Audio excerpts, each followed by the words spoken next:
welcome to Bum Ashes. And today we're talking about the new live letter that came out for the upcoming patch of 7.3. If you know, 7.3 is coming out in August. But however, they usually do a live letter every so often, and usually, also before the patch, they give out some of the patch, stuff. And, anyways, so they were talking about 7.3, and this is going to be just a short one because um, I'm really at the point where I'm just upset with Final Fantasy 14. But let's first just get into general notes. The first general notes is, the new story for 7.3, which I'll admit the story itself has gotten better, but it's still a detriment because after 7.0, you got 7.1 where they essentially did a whole backstory where Zerol Jaja, a lady lizard that liked him, wanted her to clap her cheeks because she was very thirsty and very simpy. Which I I mean, even though I'll admit they should never have that backstory and they should just jump straight into Calyx because it would have gave him 2 patches to grow as a character and for us, sort of the players to understand them.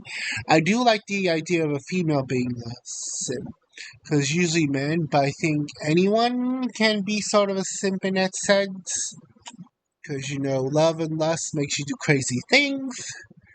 But yeah, and I just think they just straight did a straight hard pivot when it came to Calyx and sort of the second Speen.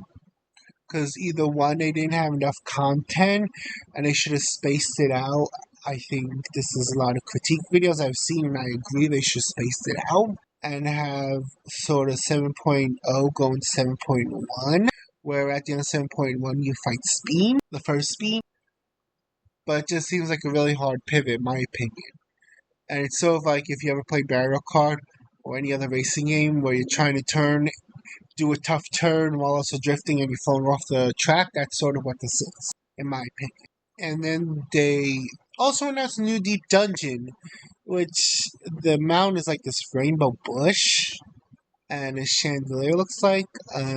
They essentially they're gonna save the deep dungeon to 3.5, which is in my opinion, a really big problem because they've had complaints from a lot of the members who left, especially myself, that they've been drip feeding people content, and this should have at least been earlier on in the patch. The same with the Relic weapon. Like at the end of at least 7.1, we should have had the people being able to grind the Relic weapon, but neither here nor there. And then they're also gonna essentially do another cosmic exploration. And I'll be honest, I think the cosmic exploration thing is just a whole slog of guild tests, crafters and gatherers. And I think they should have fixed the Solar patch. Maybe in 7.25 when they released the Cold Crescent. Because there's a lot of. I played that myself.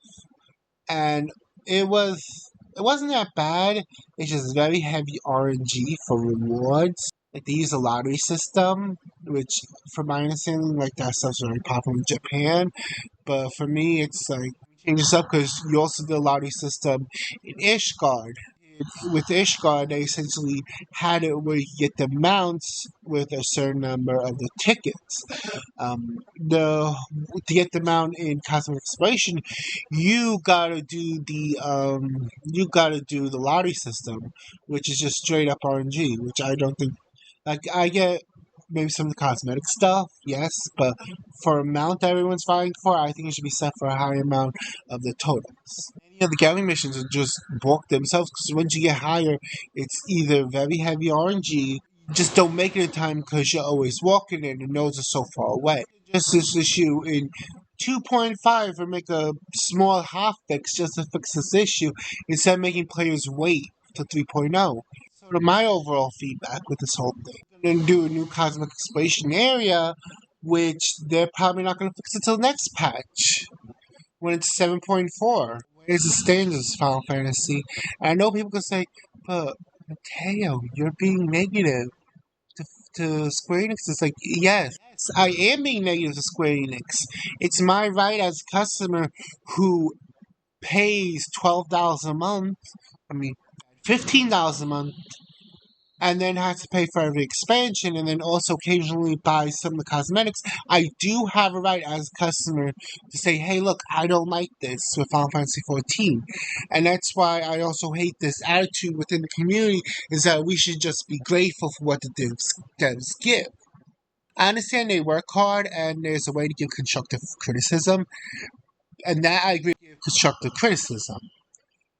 But the issue is, at the end of the day, many people work hard to, be able to essentially afford these expansion pack because it's $15 a month. Then, like every 2 years or so, around every 2 years or so, it's $40 for a new expansion pack.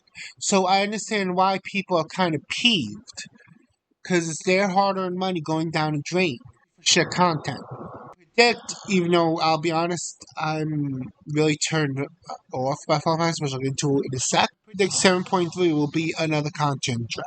Now, I am very, honestly, I'm very turned off by Final Fantasy 14 at this point, is because essentially, if you haven't been around the internet, essentially stated, hey, look, we can't give a normal mode and a hard mode and a queue for Folk Tower because of reasons. And I don't know who essentially gives the budget. Essentially gives yoshi-p the budget, and he just has to manage it. It was one, yoshi-p should have managed it better. People the content that they want. Or if he doesn't have money, he should at least try to get more money from the company, the content people want. As someone, and I was watching the live letter, and I literally tweet about this because this kind of turned me off, is that any game takes money to run. But don't give me the excuse that at the end of the day, hey, we didn't have enough money to give the players what they want, but they're still shilling their shit at the end of the street. It's just a turnoff. It's like, come on, where is the BS? You all cranked up the cash shop, charging one outfit piece for like $14, so it would be the glove, the hat, and the top, $2.